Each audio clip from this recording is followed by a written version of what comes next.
Hello, Virgo. They're going to see you when they're not prepared, not at planned event where they've rehearsed what to say or steeled themselves for the possibility of running into you. But random Tuesday at the coffee shop or the grocery store or walking past each other on a street you both happen to be on, and the shock of your actual physical presence after however long they've been managing your absence is going to hit them, like stumbling on the last step when you thought you'd reached the bottom. You're not going to be alone. That's the part that's going to wreck them. You're going to be mid conversation with someone, laughing at something they said, leaning in to hear them better, being fully present in a way that shows you're engaged, you're interested. You're definitely not sitting at home thinking about the person who's now watching you from across the room, trying to decide whether to approach or flee. And seeing you giving your attention to someone else is going to trigger something primitive in them, something that bypasses rational thought and goes straight to territorial panic. Here's what's building in them before this encounter even happens. The thought of you with someone else is already driving them to distraction. They're not just casually wondering if you're seeing anyone, they're consumed by it, checking your social media for clues, asking mutual friends if you've mentioned anyone, analyzing your posts for evidence of another person's presence in your life, and every small indicator that you might be moving on is hitting them like personal attack. Because intellectually they know you're allowed to date other people, but emotionally they're not ready to handle the reality of you belonging to someone who isn't them. They've been telling themselves stories to manage their anxiety. Maybe you're still hung up on them. Maybe you're taking time to yourself. Maybe you're dating casually, but nothing serious. And those stories have been keeping them sane, allowing them to maintain fantasy that they still have time to figure out what they want, that you're still accessible if they decide to reach out. But the chance meeting is about to destroy every comforting narrative they've constructed about where you are emotionally and who you might be emotionally invested in. The person you're talking to is going to be studied like a threat assessment. Are they attractive? Seem interesting? Making you laugh in ways that suggest real connection rather than polite conversation? And every positive quality they observe in this person is going to translate to panic that maybe you found someone better, someone more available, someone who didn't waste time or make mistakes or let you slip away. The chance meeting itself is going to unfold in slow motion for them. First, there's recognition. Their brain registers you before they're consciously aware they're seeing you. Heart rate spikes, stomach drops, entire body goes into fight or flight while they're still processing that, yes, that's actually you. You're really here. This is happening right now. Then there's the scan. Who are you with? How are you acting with them? Are you touching them? Are they touching you? Is there intimacy in your body language that suggests this is more than friendship? And they're going to absorb all this information in seconds while trying to look casual, trying not to stare, trying to decide what to do with the fact that they're in the same space as you for first time in however long. Then comes the decision point. Do they approach? Do they leave before you see them? Do they wait to see if you notice them?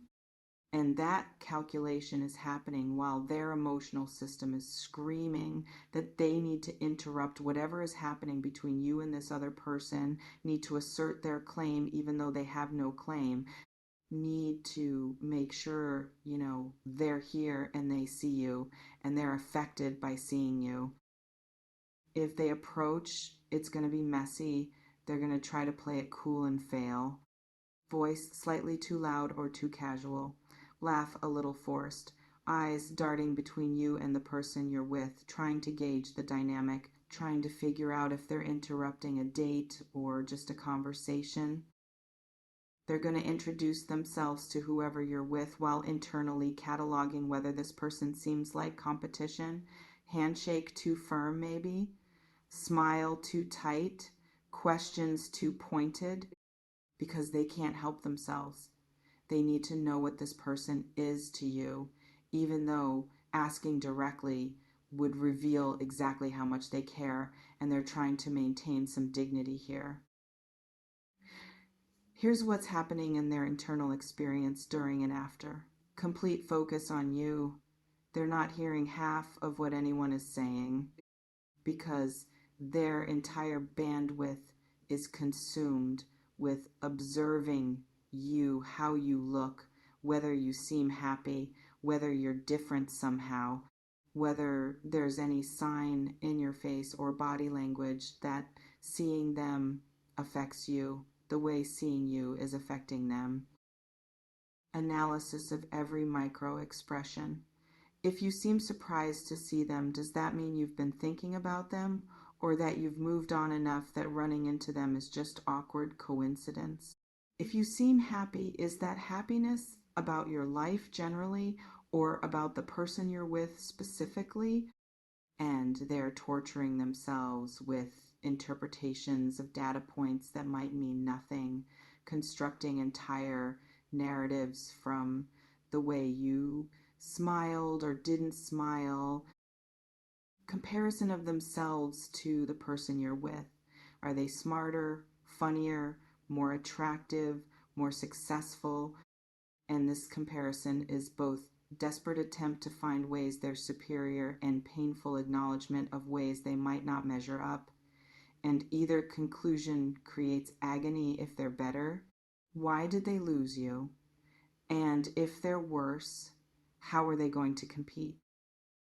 Planning what to say if there's a moment alone with you. They're composing speeches in their head about how they've been thinking about you, how they miss you, how seeing you is making them realize they made a mistake.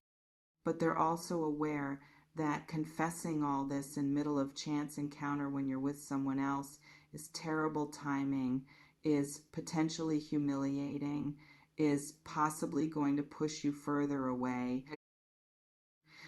After the encounter, whether they approached or not, the spiral intensifies. They're going to replay every second what you said, how you said it, what you didn't say, who that person was, and what they might mean to you. And if you mention that person's name or any detail about them, they're absolutely going to look them up, going to find their social media, going to study their life for clues about whether this is a serious relationship or casual thing. The thought of you talking to someone else, which was already driving them to distraction, becomes unbearable. Because now it's not abstract. Now they have face to put with their jealousy, specific person to imagine you giving your time and attention and affection to. And their brain is going to generate vivid, unwanted images of you with this person in ways that make them physically uncomfortable. They're going to want to reach out. The chance meeting is going to break whatever restraint they'd been maintaining about contacting you, because seeing you made you real again instead of memory, and seeing you potentially with someone else created urgency they didn't feel when your single status was theoretical.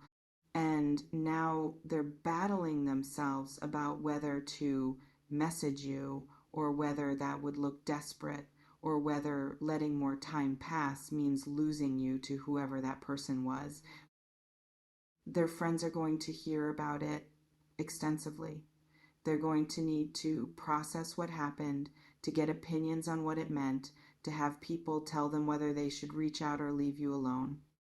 And the intensity of their need to talk about this random encounter is going to reveal to everyone around them just how not over you they are. Here's what you need to understand about this dynamic. Their reaction, whether to the thought of you with someone else or to actually seeing you with someone, reveals depth of feeling they might not have acknowledged when they had access to you. People don't get territorial about people they don't care about. And the fact that imagining you giving your attention to someone else makes them feel unhinged is information about how much you matter to them, how much they've been taking for granted that you'd be available whenever they figured out what they wanted. But their feelings don't create obligation for you. You're allowed to talk to other people. You're allowed to date other people. You're allowed to be fully present in conversations with people who aren't them. And if seeing you do that makes them uncomfortable, that discomfort is theirs to manage, not yours, to prevent by staying available or single or waiting for them to get their act together. The chance meeting might catalyze them to act, might be the wake up call that forces them to stop taking you for granted and actually make move. Or it might just make them uncomfortable without changing their behavior, in which case you have useful information about whether their feelings translate to action or whether they're content to want you from distance without doing anything about it. How you handle the encounter matters. If you're warm but boundaried, present but not available, polite but not encouraging, you're showing them that you're fine, that you've moved forward, that seeing them doesn't devastate you, and that position of strength is going to affect how they approach any potential reconnection. Because desperation attracts pity, while confidence attracts respect. If you want them to reach out, being visibly happy with someone else might be the trigger, not as manipulation, but as genuine living of your life.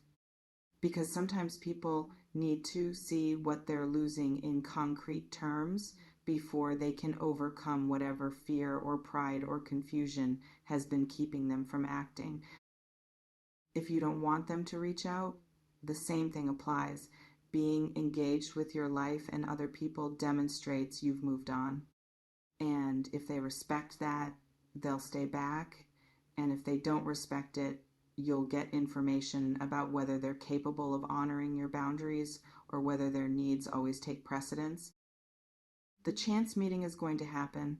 The thought of you with someone else is already making them spiral.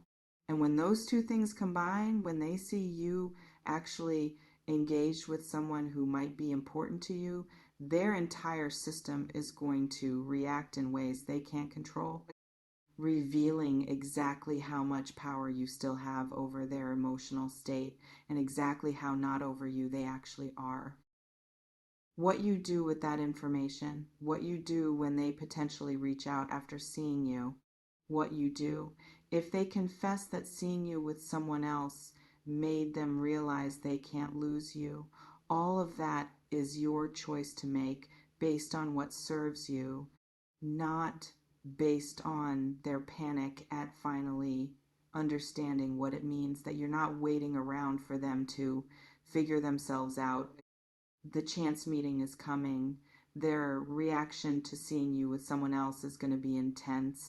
And whether that intensity leads anywhere or just burns itself out is going to depend on both of you, on their courage to act, and on your willingness to consider whether someone who needed to see you moving on before they could value you is someone worth moving back toward.